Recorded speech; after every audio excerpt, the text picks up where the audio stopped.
तो क्या ईसा मसीह और सांता क्लॉज का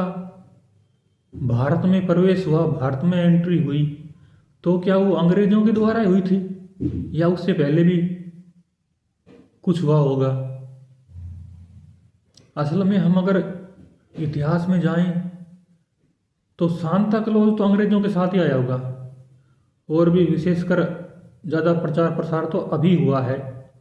इसी सदी में, इसी आधुनिकता के टाइम में, या संसाधनों के प्रचार प्रसार के बाद,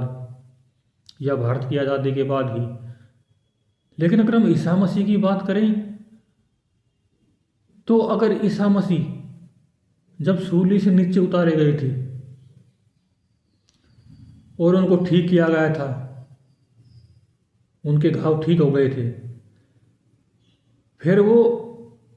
भारत आ गए थे, भारत में पहुंचा दिए गए थे या आ गए थे जैसे भी करके, और वो 110 साल तक, 110 साल की उम्र तक भारत में रहे थे। और कहते हैं उनकी समाधि कश्मीर में अभी भी है। तो ईसा मसीह के पास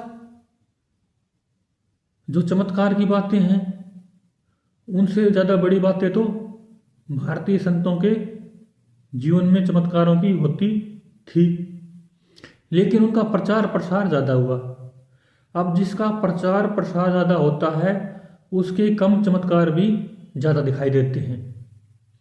और जिनका प्रचार प्रसार नहीं होता है उनमें ज़्यादा चमत्कार हों, ज़्यादा सिद्धियाँ हों, तो वो भी छुपी रह जाती हैं। क्योंकि गाँव में एक पुरानी कहावत होती है कि बोलने वाले के तो डंठल भी बिक जाते हैं, और अनबोल के गेहूँ भी पड़े रह जाते हैं,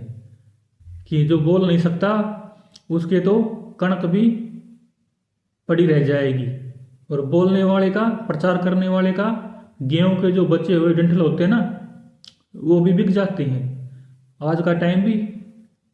प्रचार का, मार्केटिंग का है, एक से एक चीज़ें बन जाती हैं, वेस्ट चीज़ों से भी ज़रूरी चीज़ें बन जाती हैं। तो इस तरह हम देखते हैं कि भारतीय संस्कृति में सब कुछ होते हुए भी बाहर की चीज़ों का कैसे मार्केटिंग के द्वारा प्रभाव बढ़ जाता है, और भारत में भी ईसा मसीह का इतना प्रचार प्रसार हो गया, ये मार्केटिंग का ही खेल था, मार्केटिंग का ही